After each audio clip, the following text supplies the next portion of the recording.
The night the first breakers died began quietly, so quietly that most of Newport slept through the first few minutes of its destruction.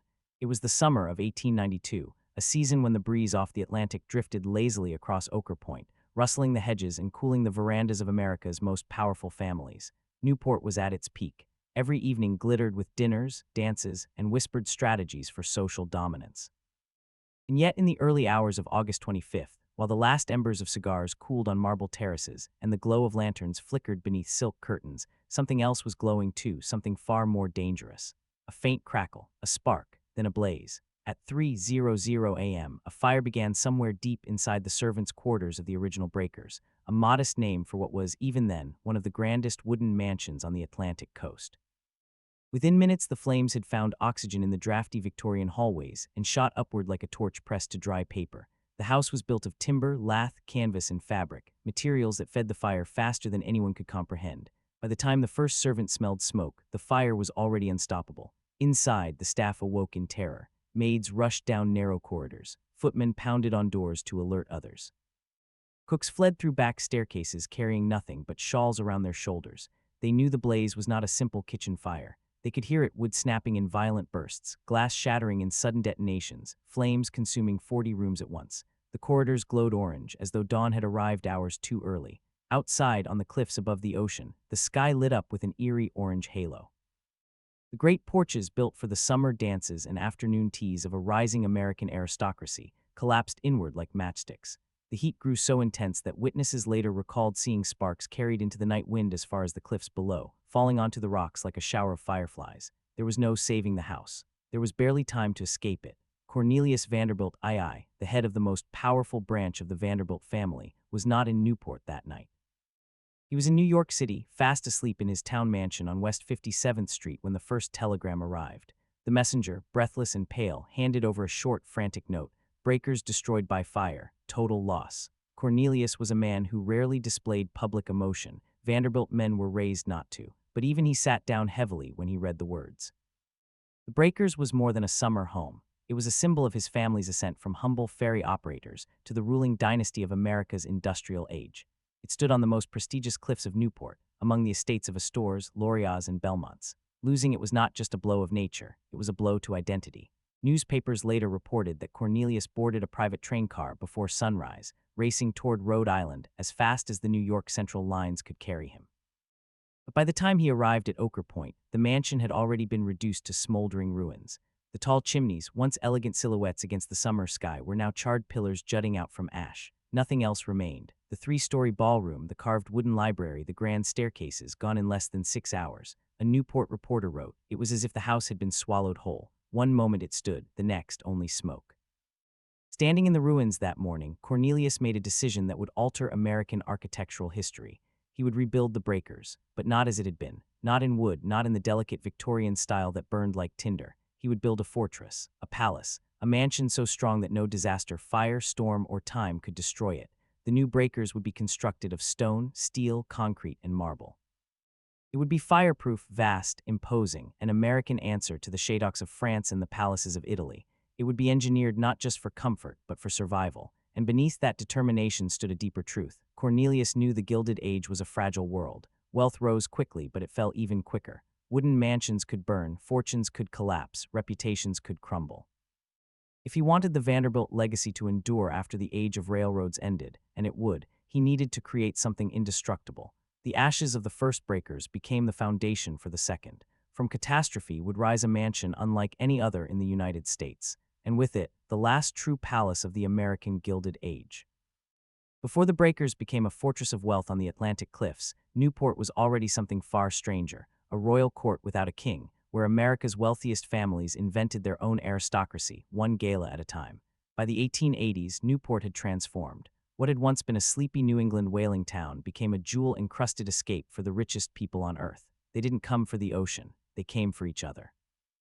It began with Mrs. Caroline Astor, the self-appointed queen of New York society, and her private list of America's elite, known as the 400. Supposedly the number of people that could fit inside her ballroom, the figure wasn't about fire code. It was a gatekeeping device, a velvet rope between inherited wealth and vulgar newcomers. And if the 400 ruled the winter season in Manhattan, they ruled the summer from Newport. Here on the rocky cliffs above Narragansett Bay, these families didn't just build homes, they built statements. Every mansion, though no one dared call them mansions, they were cottages, was a declaration of dominance. Limestone facades, imported Italian marble, dining rooms with seating for 40, ballrooms built not for dancing but for legacy. The Astors, the Belmonts, the Lorias, the Ulrichs, these were names that needed no introduction on Bellevue Avenue. Here, last names were currency. Bloodlines were borders, and yet beneath the lace and linen was an arms race of another kind, between old money and new. Old money traced its roots to land, colonial pedigrees, and restrained displays of wealth. New money came in hot, from railroads, steel, shipping, coal, and with it, a hunger to be recognized by those who inherited rather than earned. At the center of that collision was the Vanderbilts. Commodore Cornelius Vanderbilt had died only a decade earlier, leaving behind a railroad empire worth $100 million, more than the U.S. Treasury held at the time. But his heirs, especially Cornelius Vanderbilt II, faced a different challenge: legitimacy. Wealth could be built in a generation, but status, that took work, and Newport was the crucible in which it was forged. Cornelius Vanderbilt II wasn't just building a summer home, he was constructing a throne. When he first arrived in Newport, Cornelius was already one of the richest men in America, but he wasn't universally accepted by the social gatekeepers. He was, after all, the grandson of a Staten Island boatman. The solution? Outbuild, outspend, outlast. His original breakers, the one that would burn in 1892, had been a bold step, but it was still wooden, still vulnerable, still transitional. When it burned to the ground, it gave him an opportunity his rivals would envy, a chance to rise from the ashes newer, stronger, and impossible to ignore. But before the phoenix there was the fire. And before the fire there was Newport, a town that became a theater for the Gilded Age's most glamorous illusions. As trainloads of servants, French chefs, and Paris gowns arrived each June, the streets transformed into a catwalk of power. Every family arrived with an agenda: daughters to be matched, rivalries to be settled, tables to be set just so. A misplaced fork was a declaration of ignorance, a mispronounced French phrase a social death, yet the performance masked a deeper desperation. Newport wasn't just a retreat, it was a fortress against time. The Gilded Age was accelerating. Fortunes were being made and lost at terrifying speeds. The Industrial Revolution had minted millionaires overnight. The rules of society were shifting. And the families who had ruled the last century weren't guaranteed a place in the next one, so they built as if their bloodlines depended on it. Marble House, Rough Point, Beechwood, Ochre Court, each more audacious than the last. Summer cottages with gilded ceilings and ballrooms modeled after Versailles. Homes that whispered not welcome but remember who we are. But Cornelius Vanderbilt II would go further. He didn't want to match the Astors, he wanted to eclipse them. The Breakers wouldn't just be another summer palace. It would be the final word in Newport architecture, a mansion designed not for comfort but for legacy, a monument to permanence in an age of chaos. And as America entered the last years of the 19th century and the cracks in the gilded illusion began to show, one thing became clear. In Newport, the battle wasn't over who had the most money. It was over who would be remembered. Before the Breakers became America's most famous Gilded Age fortress, it was first the unspoken dream and growing obsession of one man, Cornelius Vanderbilt II, a figure both admired and pitied, envied and quietly feared, a man born into impossible expectations, raised inside a dynasty built on steam, steel, and relentless ambition. To understand the mansion he would build, you must understand him. Cornelius Vanderbilt II was heir to one of the greatest fortunes America had ever known. His grandfather, the original Commodore, had transformed a Staten Island ferry route into a shipping empire, then into a national railroad colossus. When the Commodore died in 1877, he left an unimaginable sum behind. Adjusted for today's dollars, the Vanderbilt fortune equaled nearly $300 billion, more wealth than Bezos and Musk combined at their peak. The family didn't just have money, they had scale. They owned routes, tracks, shipping lines, Manhattan real estate, and the arteries that made America move. But generational power carries generational pressure. Cornelius II inherited the role of dynasty bearer. His job wasn't to enjoy the wealth, it was to justify it, to expand it, to prove that the Vanderbilt name was not an industrial accident but an American legacy. He wasn't raised to relax, he was raised to carry the empire. He began working at the New York Central Railroad at 18. Not as a clerk, but as a Vanderbilt, the invisible supervisor expected to learn everything, stay silent, and never show weakness. Older managers resented him. Younger clerks feared him. He was trapped in a hierarchy he technically ruled but emotionally never escaped. Cornelius was brilliant. Cornelius was disciplined. Cornelius was also slowly killing himself. He worked 18-hour days, often 7 days a week. He traveled constantly. He carried the pressure of a financial system that expected railroads to expand endlessly and profits to rise even faster. He was the invisible engine behind the New York Central's most transformative decades. But behind the polished newspaper portraits was a man with fragile health and a body that was quietly failing. By his early 40s, Cornelius began showing signs of what modern historians suspect was either heart disease, diabetes, or a neurological condition worsened by stress. He endured migraines that lasted days. His hands trembled when he wrote. His physicians begged him to slow down. His family worried he would collapse, but legacies are heavier than illness. Cornelius pushed himself harder. And underneath the physical strain was another burden, one the Vanderbilts rarely admitted publicly. They were new money, the richest family in America, and still outsiders among the old guard. Yes, the Vanderbilts had gold-plated carriages, private trains, and estates from Manhattan to Newport, but inside Mrs. Astore's rigid social system, they were always being judged. Always too new, too brash, too closely tied to the dirty work of railroads. Old money inherited its wealth. New money earned it, which meant they were always trying to outrun the past. Cornelius Vanderbilt II understood this better than anyone. His family's reputation rested on 3 generations, not 15. They had no European titles to flaunt, no revolutionary lineage to claim. Their ancestors didn't sit at colonial banquets. They ferried passengers across New York Harbor for 25 cents. The Vanderbilts could buy anything except respect. And so they built Marble House.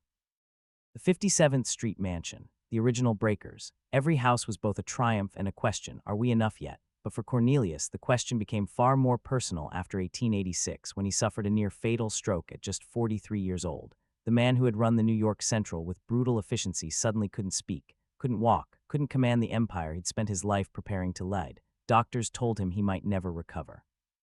For months, Cornelius lay in bed, watching the world move without him. He read newspapers full of railroad news he was no longer part of. He listened as his brothers made decisions for him. He felt his identity slipping away, the work, the power, the expectations, all dissolving into the quiet of a sick room. But he recovered, slowly, painfully, defiantly. And that recovery came with a new obsession. His legacy must be permanent. He was wealthy, but wealth burned.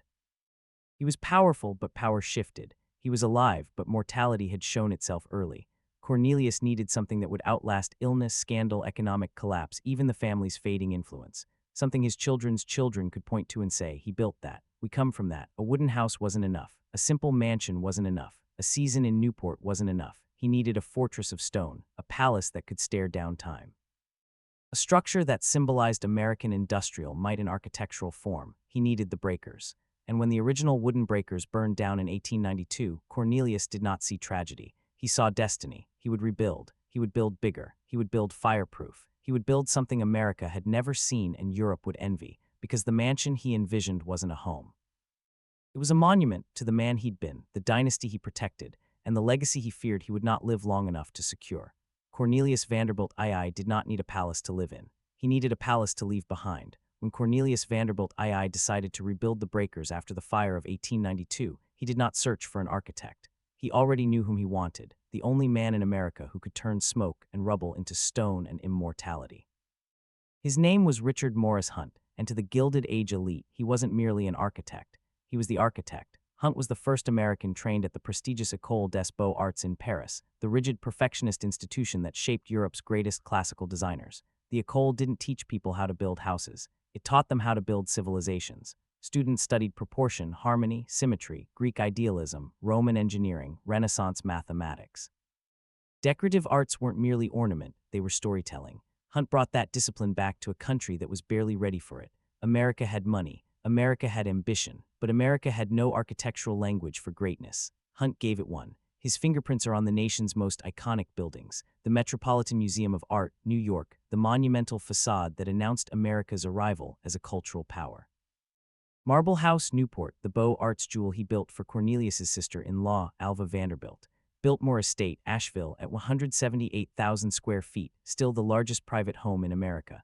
Hunt didn't merely design buildings. He defined what American aristocracy should look like. But for Cornelius Vanderbilt II, Hunt needed to do more than impress. He needed to protect.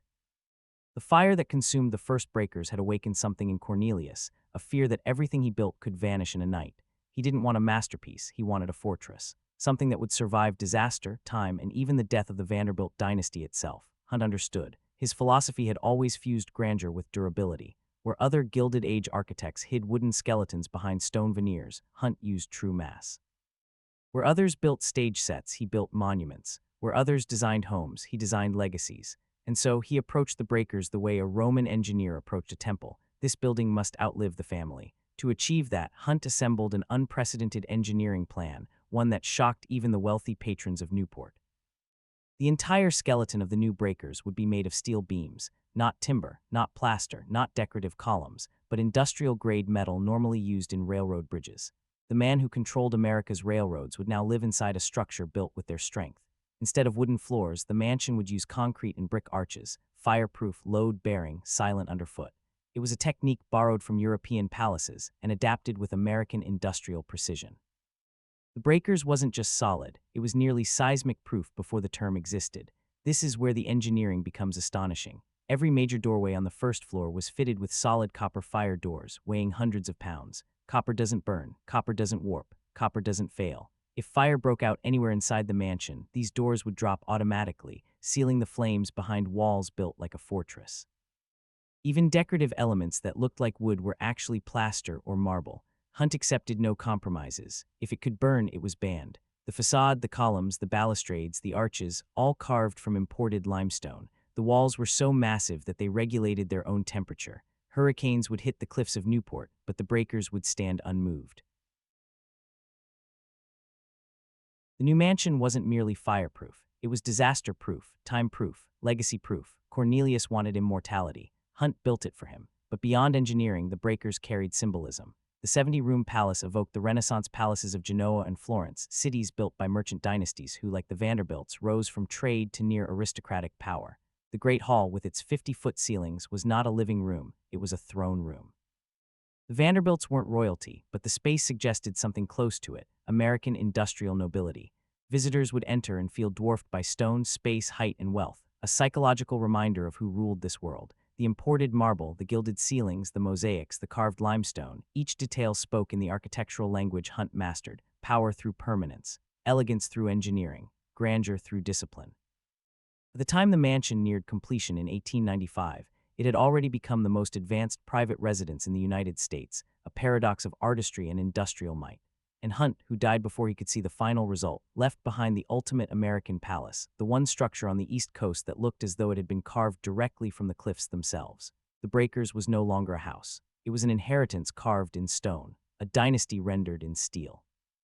A fortress built for a man who feared time, a fear Hunt answered with architecture that refuses to die. When construction began on the new Breakers in 1893, Newport residents quickly realized this would not be a typical Gilded Age mansion. They had seen marble houses rise, granite palaces stretch skyward, and French-style chateaux planted along Bellevue Avenue like trophies. Nothing, absolutely nothing, prepared them for the scale of what Cornelius Vanderbilt II and architect Richard Morris Hunt were about to unleash. The Breakers was conceived not as a home, but as a project of national significance, the architectural equivalent of a railroad empire carved into stone. And like the railroads, it demanded an army. By the height of construction, over 2,000 laborers worked on the mansion simultaneously, an astonishing number for a private residence. To put that in perspective, some of the largest public buildings of the era used fewer workers.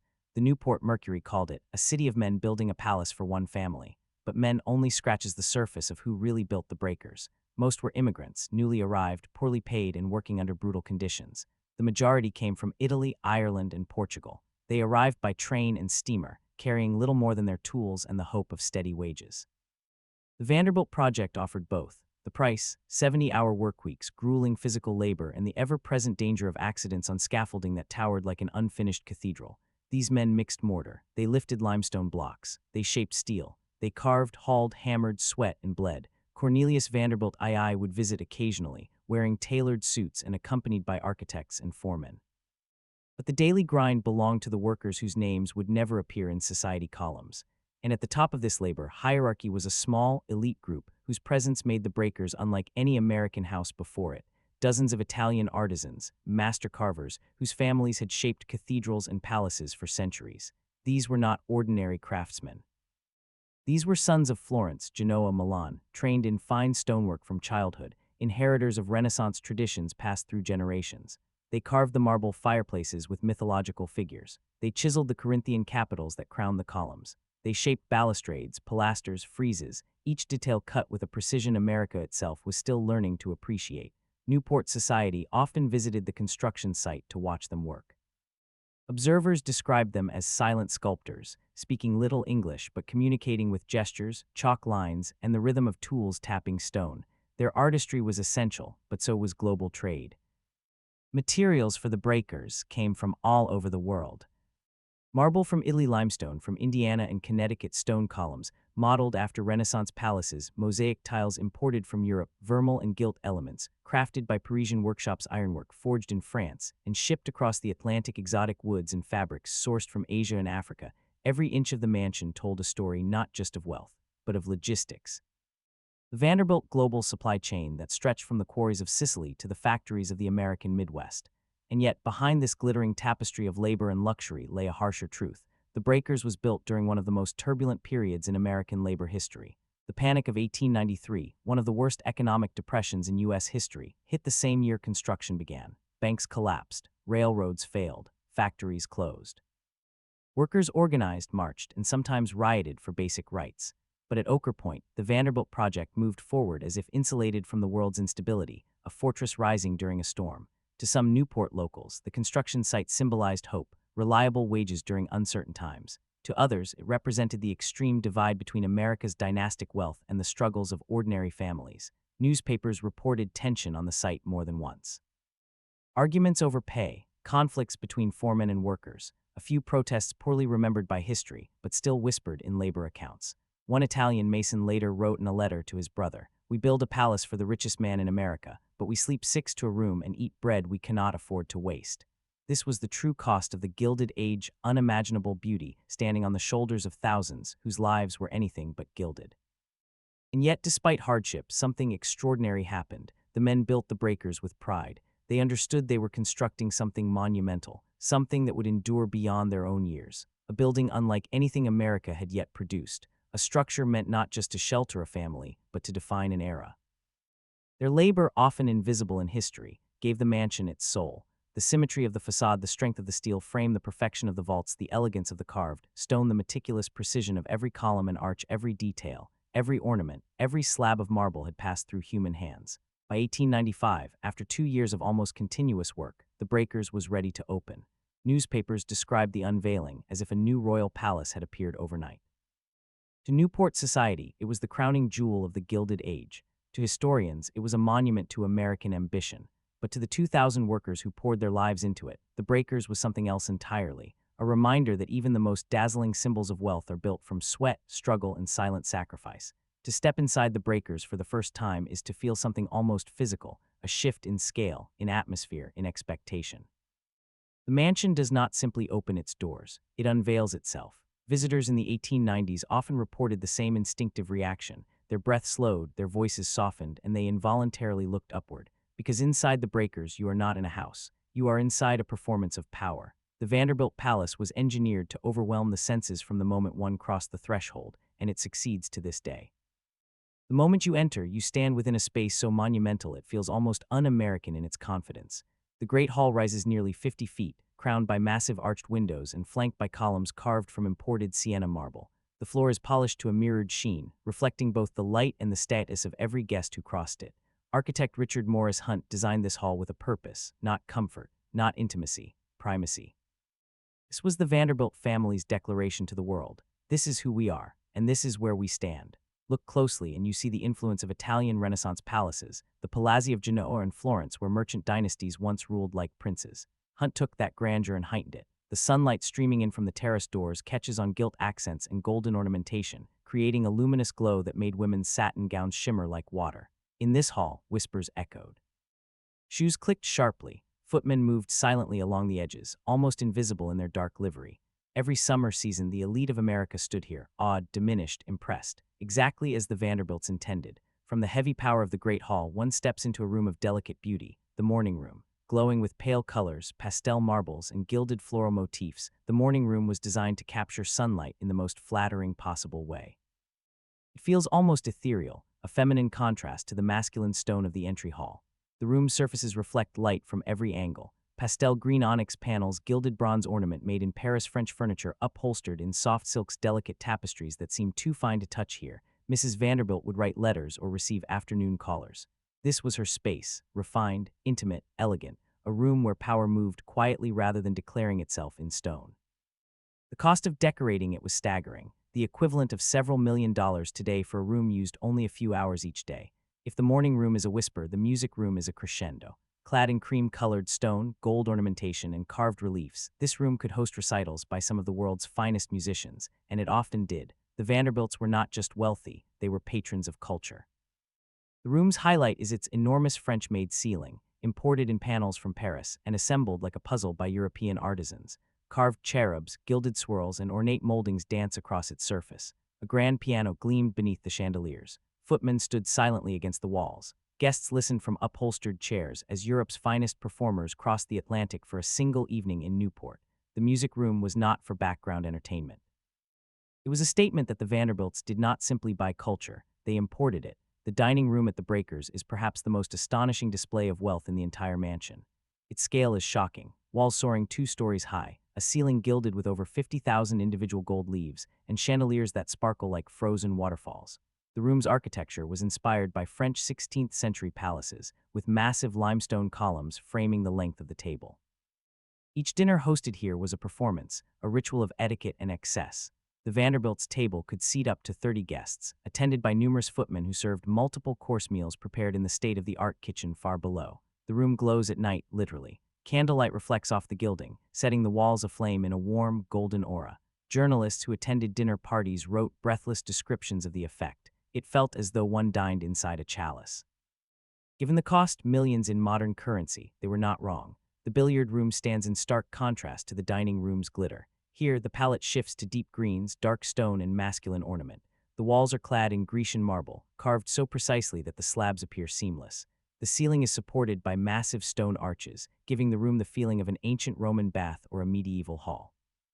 Men would withdraw here after dinner to smoke cigars, discuss politics, and speak freely in ways they never could in front of wives or daughters. This was the Vanderbilts' inner sanctum, a world of marble, tobacco, and whispered power. Below the glittering floors of the public rooms lies a completely different world, the kitchens and servant corridors, the hidden machinery that allowed the mansion to function. The kitchens were enormous, modern, and meticulously organized. Massive coal ranges ventilation systems ahead of their time, refrigeration rooms lined with metal pantries stocked like small grocery stores. Corridors ran like arteries through the underbelly of the mansion, allowing servants to move invisibly. Hidden staircases ensured they never disturbed the Vanderbilt family or their guests. The scale was extraordinary, more than 30 live-in servants, countless seasonal workers, and a rigid hierarchy that dictated everything from uniforms to speech. The mansion was opulence above and efficiency below. The Vanderbilts and their children occupied suites that rivaled European royal chambers.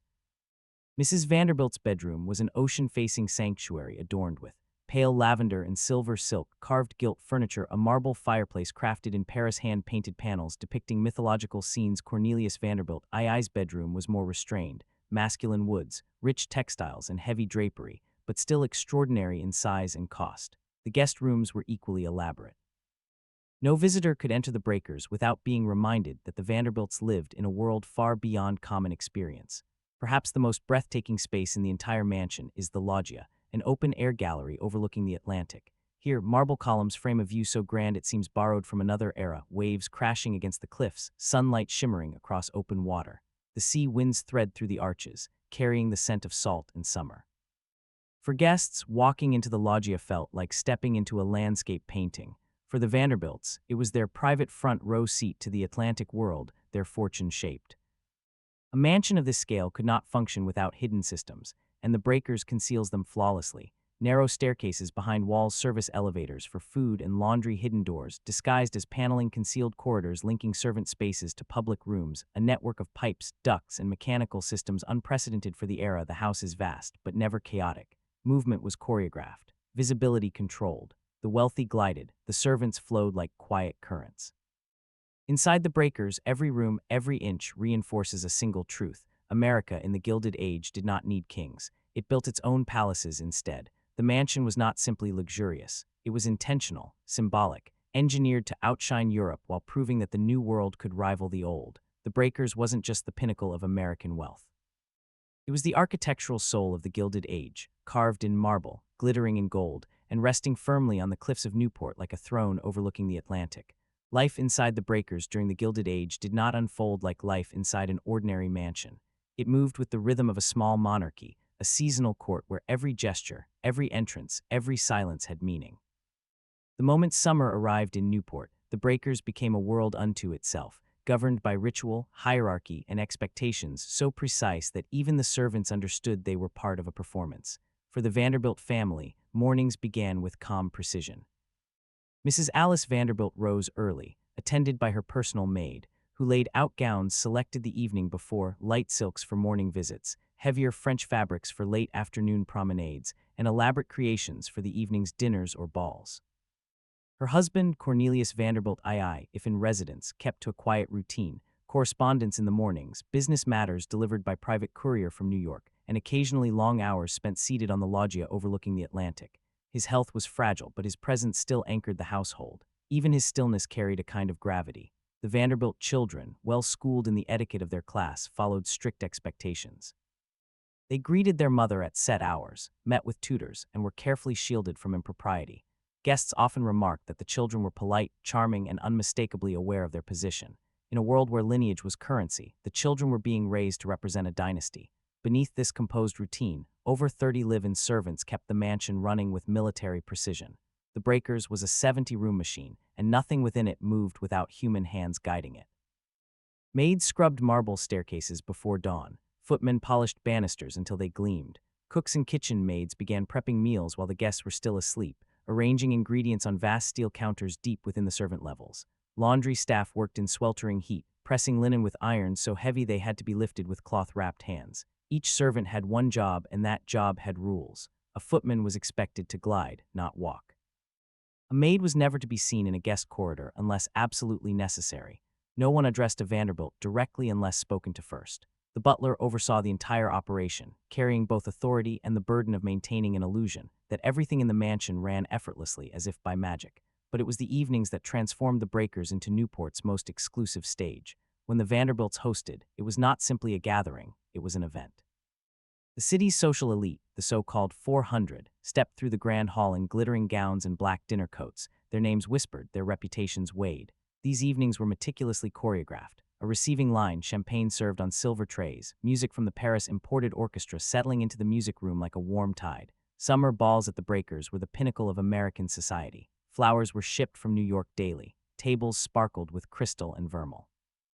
Men stood straighter, speaking in careful tones, while women glided across polished marble floors in gowns imported from Worth and Dowsett. Every detail signaled status. Even the seating arrangements were maps of social hierarchy: who sat near the Vanderbilts, who sat farther away, and who never received an invitation at all. Because not everyone was allowed inside the breakers. The inner circle was fiercely guarded. Old money families like the Astors, Loriots, and Belmonts belonged by birthright.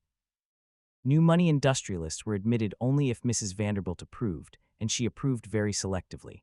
Actors, self-made businessmen, writers, and anyone with a whisper of scandal behind their name remained outside the wrought iron gates, no matter how wealthy they were. Etiquette inside the palace was its own world.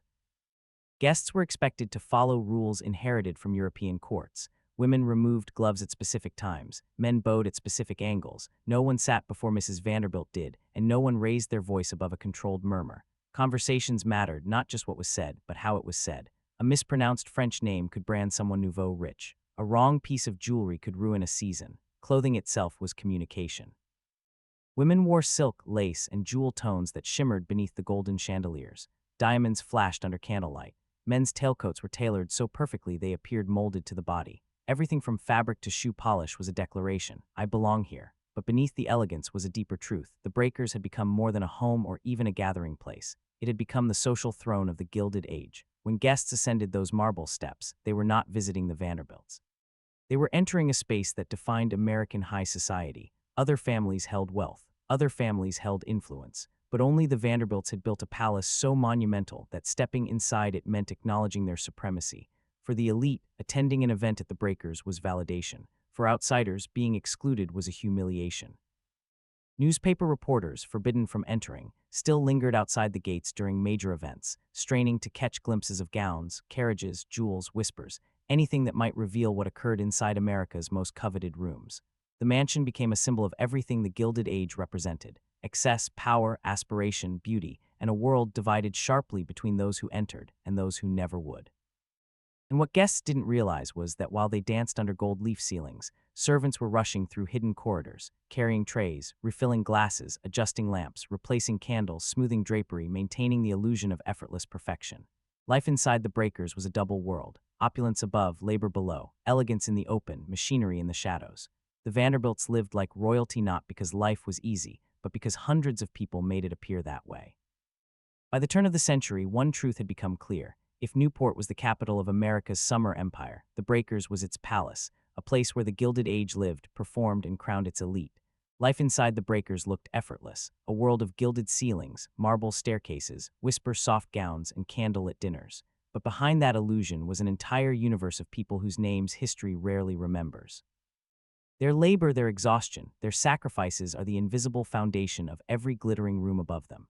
The Gilded Age ran on hierarchy, and nowhere was that more evident than among the servants of the Breakers. This was a structure as rigid as any military command. At the top stood the butler and the housekeeper, the unofficial king and queen of the servant world.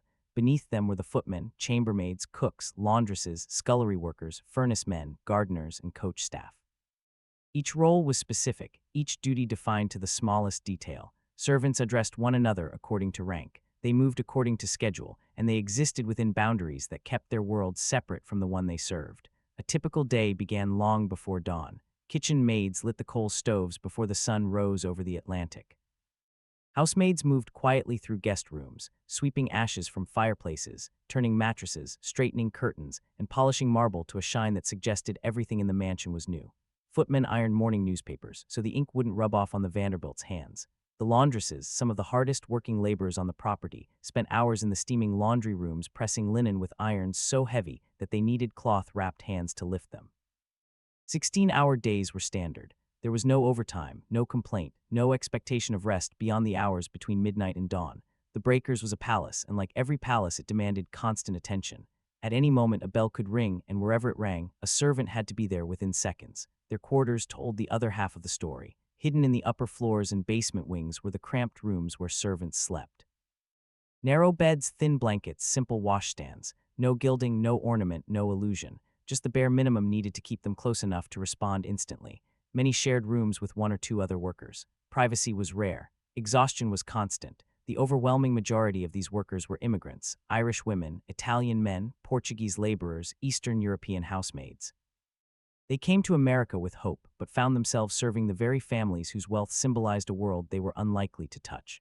Their accents marked them. Their origins defined their opportunities. For many, a position in the Vanderbilt household was both a blessing and a burden, steady wages paired with a life defined by invisibility. Yet even in that invisibility, fragments of their experiences survive in letters, journals, and scattered accounts.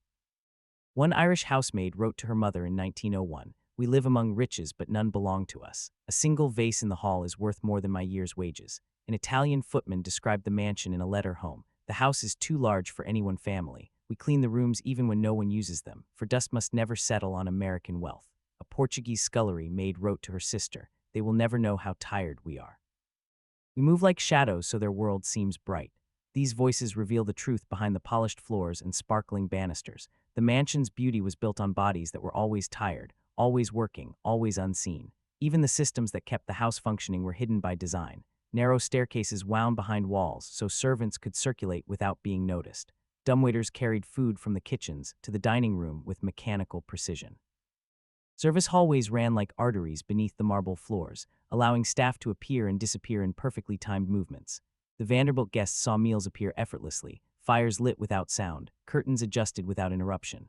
But behind every effortless gesture was labor choreographed with almost supernatural discipline.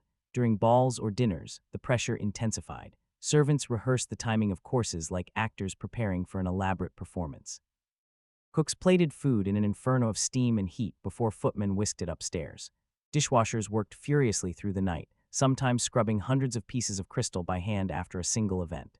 Everything had to be flawless, not because the Vanderbilts demanded cruelty, but because the Gilded Age demanded perfection. The wealthy lived inside a fragile illusion, and the worker's job was to keep that illusion intact. Yet for all the hierarchy and hardship, there was pride among the staff as well.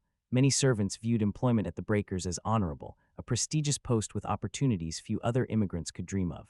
The uniform itself carried a strange dignity. To serve the country's most powerful family was, in its own way, a mark of distinction. Even so, the gap between the worlds inside the breakers remained vast. Upstairs, guests danced under gold ceilings, laughed over champagne, and debated opera or politics. Downstairs, servants washed dishes into the early morning hours, prepared rooms for the next day, and collapsed into bed with sore hands and aching backs. The breakers dazzled the country because of its architecture, but it functioned because of its servants. They were the force beneath the marble, the breath behind the grandeur.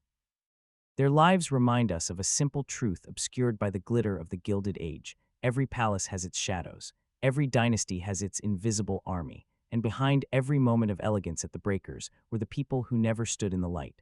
Tragedy has a way of slipping quietly into the lives of even the most powerful families. And for Cornelius Vanderbilt II, the man who built America's most indestructible mansion, tragedy arrived not with fire or financial ruin, but with the slow betrayal of his own body. For years, Cornelius lived with a shadow following him. The Vanderbilt fortune was vast, the empire enormous, and the expectations placed upon him almost impossible. The pressure of heading the New York Central Railroad, of maintaining the family's public presence, of upholding a dynasty built by one of the fiercest men in American history, all of it weighed on Cornelius more heavily than anyone around him fully understood.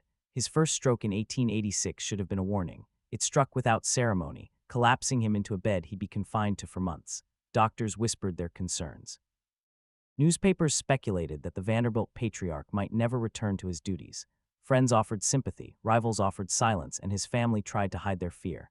Cornelius had always worked relentlessly, pushing through pain and fatigue, convinced the empire needed him more than he needed rest. But the body keeps score. Even after he recovered, traces of weakness remained: tremors, fatigue, occasional lapses in speech. He tried to mask them. Vanderbilt men did not show frailty. But behind closed doors, the strain became increasingly visible. He would sit on the loggia of the breakers for hours, gazing at the ocean as though trying to steady himself against something only he could feel. By the late 1890s, the signs grew harder to hide. He tired easily. His hands shook when he signed documents. His once powerful stride became slower, sometimes uneven. Family minimized his symptoms to the public, but within the breakers' walls, servants whispered and exchanged anxious glances. Alice Vanderbilt, his wife, tended to him with determination, asserting order over a situation no amount of discipline could control. His final summer at the breakers, the summer of 1899, unfolded with a kind of suspended stillness. The mansion was as dazzling as ever, the gardens perfectly trimmed, the halls polished, the sea winds blowing through the arches. Yet something felt different. The breakers had always been a symbol of strength, of permanence, but now it seemed to hold its breath with every passing day. Cornelius spent much of that season seated in the morning room or on the ocean-facing terrace, surrounded by quiet. The Atlantic crashed against the cliffs below, each wave marking time with a rhythm the house had never seemed to notice before. His children visited often, some with concern they tried to disguise as casual conversation. Alice rarely left his side. One warm September morning, Cornelius suffered another stroke, this one devastating. Doctors were summoned in haste, curtains were drawn, servants moved silently through the corridors. The Vanderbilt children arrived as quickly as trains could bring them. For several days, he drifted between consciousness and silence, the great patriarch of America's wealthiest family reduced to fragility in a room carved from imported marble. On September 12, 1899, Cornelius Vanderbilt II died at the age of 55. News traveled like a tremor across the country. Newspapers printed black borders around the announcement. Stock exchanges paused for moments of silence. Locomotives of the New York Central Railroad blew their whistles in mourning. But nowhere was the impact felt more deeply than within the walls of the breakers. The mansion, once a monument to triumph, suddenly felt heavy with absence. The rooms he had walked through with pride stood too still. The great hall, designed to showcase the power of the Vanderbilt dynasty, now echoed with grief. Even the ocean seemed subdued, its waves breaking with a muted rhythm as if recognizing the loss of the man who had sought eternity in stone. To Alice Vanderbilt, the breakers became something different after that day. It was no longer a house built to compete, to impress, to dominate. It became a mausoleum of memory, the place where her husband had spent his final peaceful months, where he sat watching the sea, where his voice last filled the halls. For America, the breakers remained a symbol of prosperity and ambition, but for the Vanderbilt family, it now stood as a reminder of the fragility that wealth could never protect them from. The mansion was indestructible, engineered to withstand fire and time, but the man who built it could not escape his own mortality. The Gilded Age was beginning to dim, and with Cornelius's death, the first cracks in the Vanderbilt dynasty quietly began to appear, cracks that no amount of marble or gold could mend. After the death of Cornelius Vanderbilt II, the breakers entered a new chapter, one ruled not by a tycoon, but by a woman whose iron will was as formidable as the stone walls surrounding her home. Alice Claypole Vanderbilt, widow, matriarch, and guardian of the dynasty, became the force that ultimately saved the breakers from the fate that swallowed nearly every other Gilded Age mansion. In a world dominated by men, Alice held power in a different way, quietly, absolutely, and without apology. She was not warm. She was not lenient. She did not pretend to be anything other than what she was, a custodian of order in an age that was beginning to change. Her entire life had been built on etiquette, ritual, and the belief that society, real society, required structure. And after Cornelius's death, she clung to those principles with a determination that intimidated even her own children. In New York and Newport alike, Alice was known for her standards. There was a correct way to speak, to dress, to host, to behave. Invitations from her were social currency. Disapproval from her could freeze a person out of the 400 entirely. She embodied the old guard in a time when the old guard was slowly fading, and she understood better than anyone that appearances were not frivolities, they were defenses. After Cornelius died, many assumed Alice would withdraw from public life. Instead, she grew more influential. She became the central figure in maintaining the Vanderbilt legacy, the point around which the family revolved. But her greatest act of preservation was not in society, nor in business, nor in lineage. It was in her stewardship of the breakers. Most Gilded Age mansions were abandoned or demolished after their patriarchs died. They cost too much to maintain. They were too large, too extravagant, too impractical for the 20th century. Income tax laws, shifting social norms, and changes in wealth destroyed the feasibility of running houses that required dozens of servants and constant expenses. But Alice refused to let the breakers join that disappearance. Every summer, she returned to the mansion as though continuing a ritual that time could not stop. She walked the loggia where Cornelius once sat. She maintained the gardens with the same precision he would have expected. She kept the staff, reduced in number but not in discipline, to ensure the mansion still felt alive. To her, the breakers was not just a house. It was the final monument to her husband's life and to the era they had dominated. Her children respected her resolve, even if they did not always understand it. Her daughters, Gertrude, Gladys, and Countess Széchenyi, married into European aristocracy or wealthy American families, weaving the Vanderbilt name into global high society. Yet none felt as deeply connected to Newport as their mother did. To them, the breakers was a place of childhood summers. To Alice, it was a sanctuary anchored to memory, grief, and duty. And that duty was not just familial, it was historical. Alice understood something long before historians did. The breakers was the last great symbol of the Gilded Age at its height. It represented the strength of American industry, the ambition of new money challenging old aristocracy, and the architectural genius that defined a singular moment in time. To abandon it would be to erase part of the nation's story.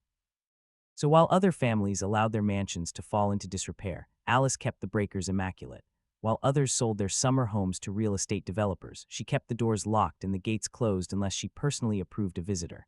Every room remained cared for, every piece of furniture polished, every drapery dusted. The mansion became a time capsule, but a living one, not a relic. She lived long enough to witness the slow transformation of America. The gilding began to peel from the nation's consciousness. Excess became unfashionable. Servants grew fewer. Social hierarchies dissolved. Old families lost their fortunes. New families rose with quieter confidence. But through every shift, through every cultural tremor, the breakers remained because Alice would not allow it to be anything else. She spent her final years in quiet command of the estate, walking the halls of a house built by a man she had loved and defended. She outlived Cornelius by more than 3 decades, dying in 1934 at the age of 89.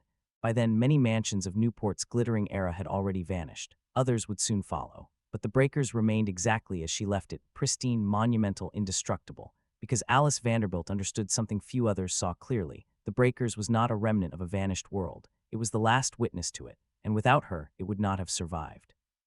The fall of the Vanderbilt fortune did not happen with a single disaster. It happened quietly, steadily, like a tide pulling away from the shore unnoticed until the sand was already bare. And the breakers, built as a fortress against time, soon faced a threat its designer never anticipated, the collapse of the world that had created it. When Alice Vanderbilt inherited stewardship of the estate after Cornelius's death, the family still possessed extraordinary wealth. Vanderbilts were, by all appearances, untouchable. They owned railroads, palaces, country estates, yachts, art, and trust funds that spanned multiple generations. But beneath that glittering surface, the foundations were already beginning to crack. The first blow came from Washington. In 1913, the United States government passed a transformative law. The federal income tax followed shortly by the estate tax. To the average American, it was a modest change. To the wealthy, it was an earthquake. For the first time, the federal government could legally siphon off the fortunes of the country's richest families.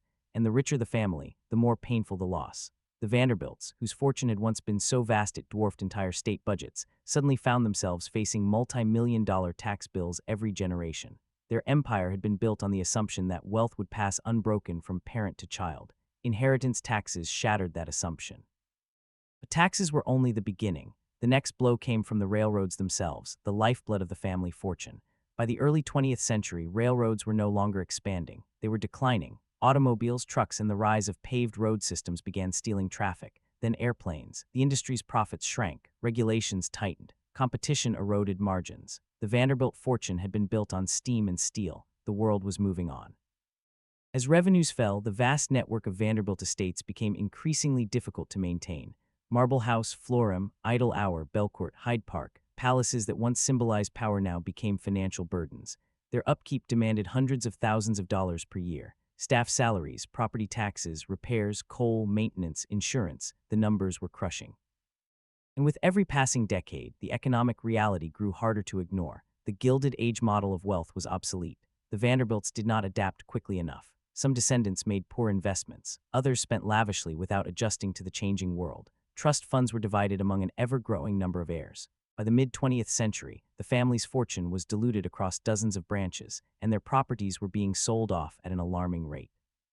One by one, the great Vanderbilt mansions disappeared. Idle Hour burned. Florham was sold to a university. The magnificent Fifth Avenue Shadocks were demolished. Dozens of estates vanished, torn down for real estate development or simply abandoned as too expensive to save.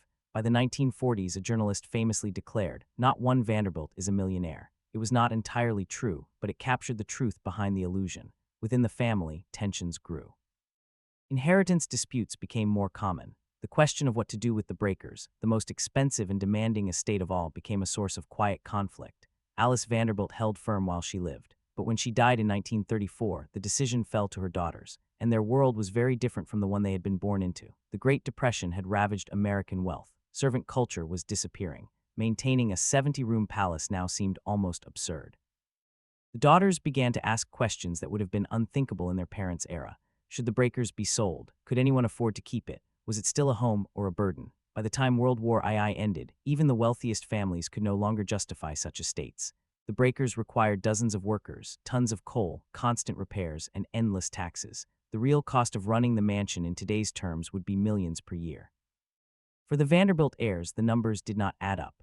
Behind closed doors, they argued. Some wanted to keep the house as a family symbol. Others saw it as a prison made of marble and obligations. Letters from this period described disagreements about maintenance costs, which daughters should inherit which properties, and whether Newport itself still held social value. By the early 1940s, the conversations grew more urgent. The family considered selling the mansion to a hotel developer. They discussed donating it to the state. They floated the idea of demolishing it, as so many other Newport estates had been. Yes, demolishing it. Imagine that for a moment. The greatest home of the Gilded Age, built with steel, stone, marble, and ambition, nearly lost to a changing world that no longer had room for it. The debate split the family. Some saw the breakers as sacred memory. Others saw it as a sinking ship. By the 1950s, maintaining the mansion was nearly impossible. One heir, Countess Gladys Chechny, tried her best to keep the house in her branch of the family, but the costs were astronomical. Guests who visited in those years noted small signs of fading grandeur: curtains aging, gardens thinning, windows needing repairs. The breakers was still magnificent, but the struggle to preserve it was visible. The pressure mounted until 1948, when reality overcame sentiment. The family agreed, reluctantly, to lease the breakers to the Preservation Society of Newport County, allowing it to open as a museum. Even this decision caused friction among relatives who felt it was a betrayal of the mansion's private legacy. But without that choice, the breakers would not exist today. The Gilded Age had ended long ago. Railroads had declined. Fortunes had evaporated. Families had scattered. And the world that built the breakers had vanished. Only one question remained. Would the mansion vanish with it? Or would it survive? The answer lay in what came next, the final transformation that saved America's greatest palace from extinction. Today, the breakers still stands on the cliffs of Newport exactly as it did more than a century ago, majestic, immovable. A palace facing the Atlantic with the calm confidence of a structure that has defied every force meant to erase it. What once was a summer home for America's richest family is now one of the most visited historic landmarks in the United States. But that survival was not inevitable. It was the result of a fragile, determined effort that began at the moment when the world the breakers represented collapsed. When the mansion opened to the public in 1948 under the stewardship of the Preservation Society of Newport County, it marked a turning point not just for the house, but for historic preservation in America itself. At the time, Newport's great mansions were disappearing rapidly. Families could no longer afford them. Developers wanted land, not legacy. Many estates were demolished simply because no one could imagine a future use for them. But the breakers was different. It was too grand, too iconic, too historically significant to vanish quietly. The Preservation Society saw what few others recognized. This wasn't merely a mansion, it was the architectural, economic, and cultural heart of the Gilded Age. Losing it would mean losing the clearest window into a world that shaped modern America. Still, saving the breakers was a gamble. Its maintenance was overwhelming. Roofs needed repairs, gold leaf faded, marble cracked. The Atlantic wind battered its stonework year after year. Heating alone consumed resources greater than most homes cost to purchase. Opening the mansion to visitors was not a glamorous decision, it was a survival strategy, but against all odds it worked. Slowly the public came, then they kept coming. Today, the Breakers receives over 450,000 visitors every year, making it one of the most visited historic homes in the United States. People arrive from across the world to walk through the Great Hall, to stand in the dining room where gold shimmers on the walls, to stand on the loggia and feel the same Atlantic wind the Vanderbilts once breathed. The house that was built as a fortress of exclusivity became a palace of shared history. The Preservation Society has invested millions into restoring the mansion. Crews of artisans, not unlike the Italian stone carvers who shaped the original marble, now work behind the scenes to repair murals, reinforce ceilings, clean chandeliers, restore gilding, and preserve structural elements from the relentless salt air. Every year, restoration projects quietly unfold. Stonework rehabilitation, copper flashing replacement, climate control installation, mechanical upgrades. It is constant, meticulous, expensive work. But the mansion's survival has not been without controversy. In recent years, the Society proposed building a welcome center on the property, a small visitor facility designed to improve guest experience. For many, it was a practical decision. For others, particularly certain Vanderbilt descendants, it was an affront, a modern intrusion on sacred ground. The debate grew bitter. Some argued the mansion should remain untouched, a perfect frozen world. Others insisted preservation required modernization to keep the estate financially viable. Lawsuits were filed. Newspapers covered the dispute like a social drama, echoing the rivalries of the Gilded Age itself. In the end, the Welcome Center was built. Visitors now begin their journey there before stepping into the palace, and the mansion continues not only to survive, but to thrive, supported by revenue, tourism, and a deepening national appreciation for the past. The Breakers stands today for one reason, because enough people believed it mattered. And that belief is powerful because the Breakers is more than a symbol of wealth. It is a symbol of an era that shaped modern America in ways still felt today. It symbolizes the explosive ascent of industrial fortunes, the collision between old money and new, the contradictions of American prosperity, dazzling beauty built upon invisible labor. The ambitions and anxieties of a country trying to create its own aristocracy.